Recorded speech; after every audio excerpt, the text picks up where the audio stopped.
We begin with a controversial new system backed by Israel and the United States for getting food and medicine into Gaza. The Gaza Humanitarian Foundation says that 170 truckloads of food have already been delivered. The organization's former head resigned suddenly before work began, saying that the new arrangements compromise basic humanitarian principles.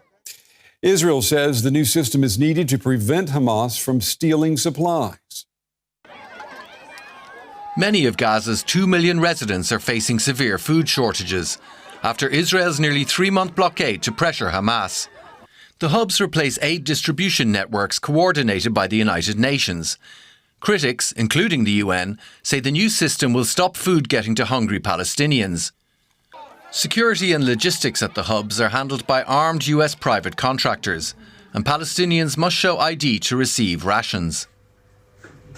The details that we know so far about this is that it would be an organization almost fully staffed in Gaza by US armed mercenaries, American soldiers that had served in Iraq and Afghanistan and are no longer members of the American military.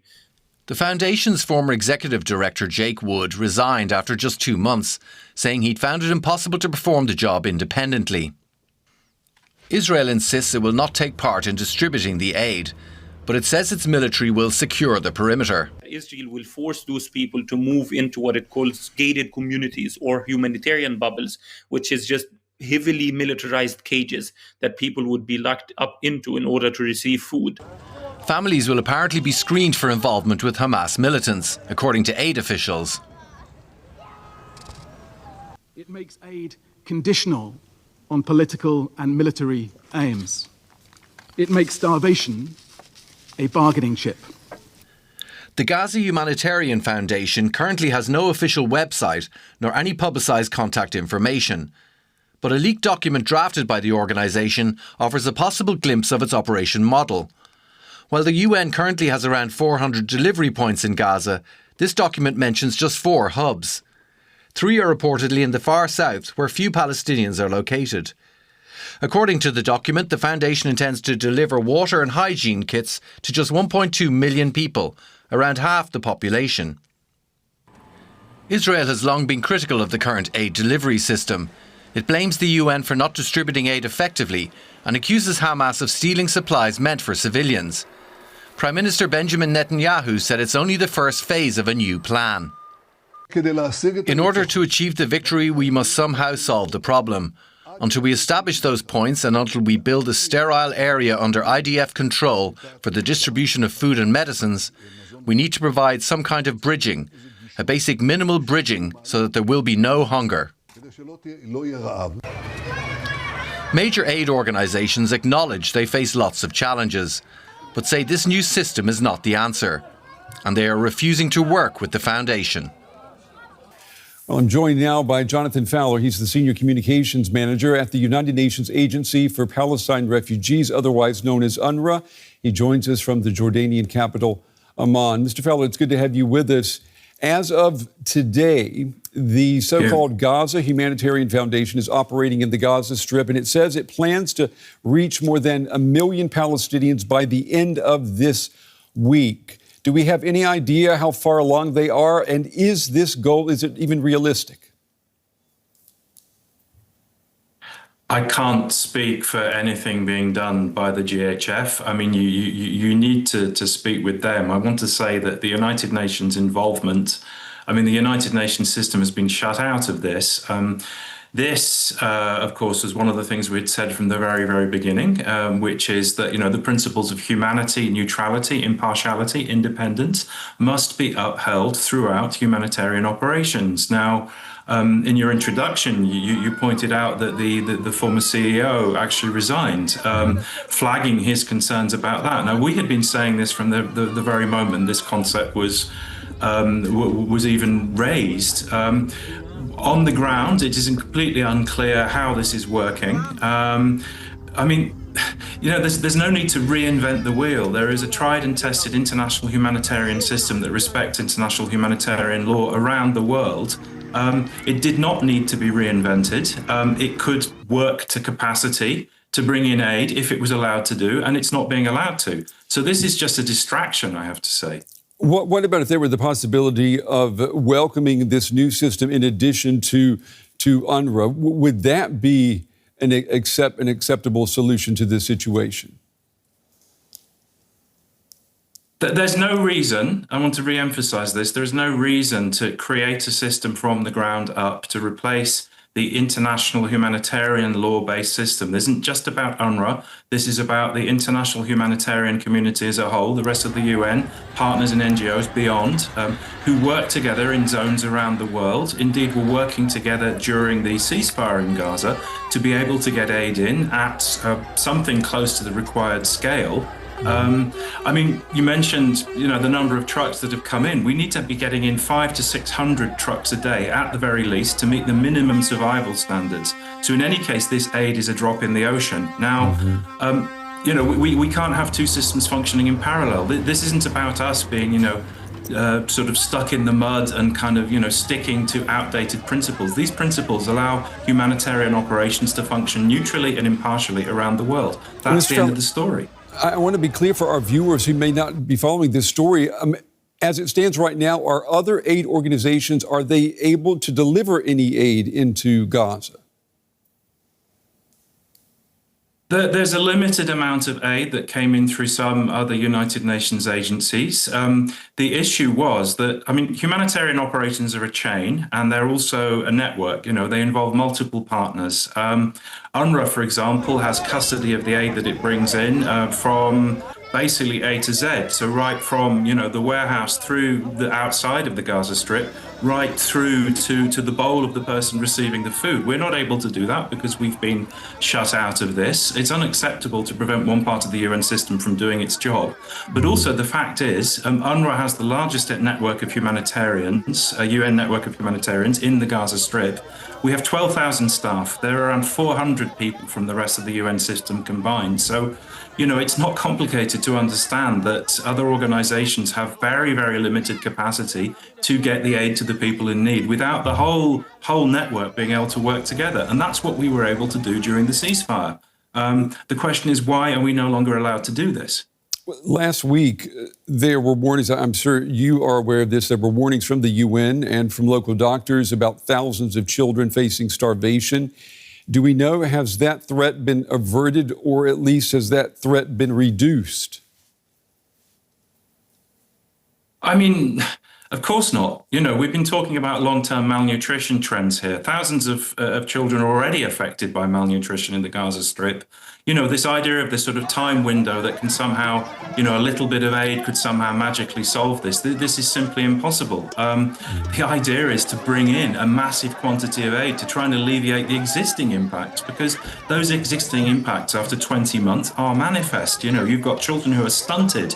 This is going to affect their physical and cognitive development for the rest of their lives. All of these kind of things. Talking about sort of pockets of famine-like conditions. You don't just flick a switch and this gets solved overnight. The point is, this population has been starved by a blockade, a siege indeed, on humanitarian aid since the beginning of March. Food has been made a weapon of war. The deprival of food has been used as a tool.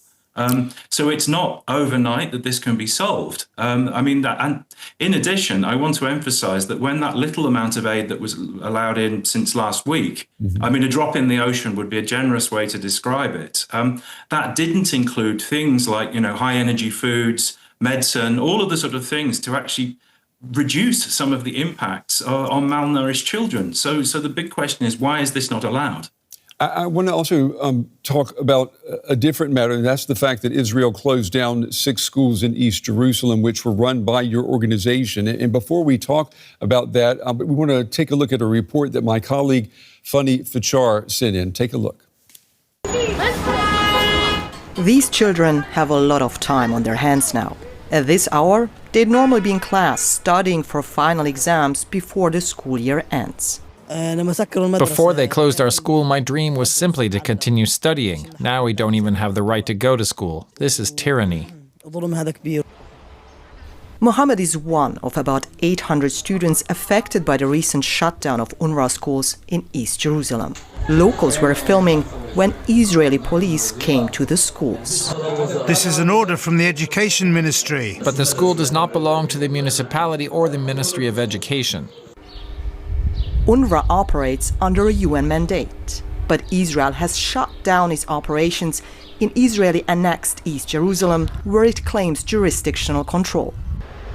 3 of the 6 UNRWA schools are in Shufat camp, which was built after the 1948 Arab-Israeli War. Life here is marked by poverty, unemployment, and frequent Israeli raids. The closure of the schools has made a bleak end to the school year for hundreds of students, their families, and teachers 2 months early. We wanted to hear from families affected, but many told us they were too worried to talk with us.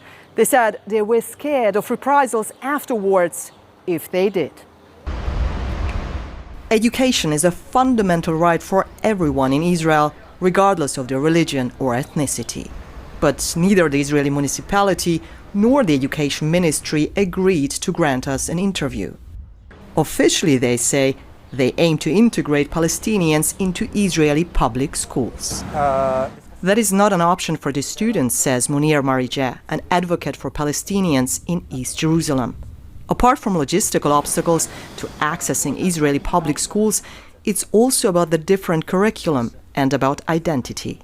It's not alternatives, basically. There are no alternatives. Israel is trying to impose colonial education. This colonial education seeks to control the minds of the Palestinians and prospectively to annihilate the longed-for desire for self-determination. Israel is trying to erase the Palestinian identity, the Palestinian collective memory, the Palestinian narrative, and replace it with an Israeli one. Ahad Othman has been a teacher at UNRWA for 3 decades. He's out of a job now, but he's more worried about his students and what will happen to them without schooling. When you throw the students onto the streets, what future will they have? Shufat is the only refugee camp in Jerusalem, and the camp can turn into an epicenter for drugs, weapons and gangs. So it's only a question of time until they go in a bad direction. Sending children to private schools could be an alternative to avoiding an Israeli curriculum. But here in this camp, hardly anyone can afford it. Mohammed would like to become a lawyer one day, he tells us, but without further education, that dream will be impossible to realize. So, Mr. Fowler, Israel maintains your organization has ties to Hamas. In your view, is that what's behind this move here, closing these schools? Or would you say that the content of curricula also play a role here?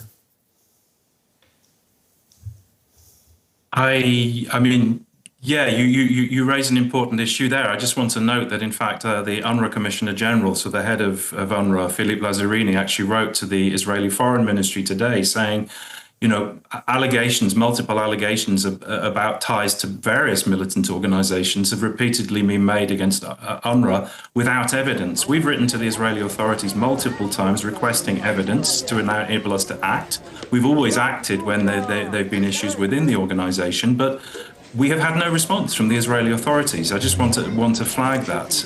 That's fresh news. But I mean, the issue of the curriculum also, this is a complete misnomer. You know, we often hear these accusations that somehow we're sort of teaching militant stuff in the schools. It's completely false. Independent analyses, including by German think tanks, has concluded that this is not the case, and indeed that our education system is unique in the region in that we teach critical thinking, we teach human rights, all of the important values of the United Nations, which is our mission as a United Nations agency.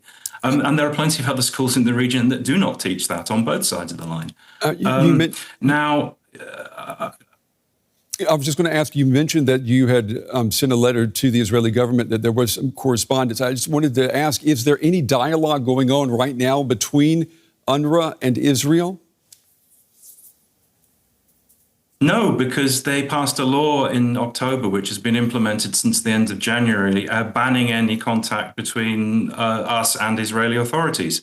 So it's not even possible to have a dialogue. So the question is, you know, if there are perceptions of problems, one would imagine that people would work towards a solution. So let me respond to the initial question, because you asked what we think is behind this. Well, the sense, I'm not in the heads of the people who sort of push this kind of narrative and these kind of actions, but many independent analysts say that this is a unilateral attempt to do away with the mandate of a United Nations General Assembly mandated organization that is still here because there has not been a just and lasting solution to the issue of Palestine refugees for 75 years. Now, a unilateral solution, basically, that seems to be the optic that is being pushed by people who are trying to dismantle UNRWA.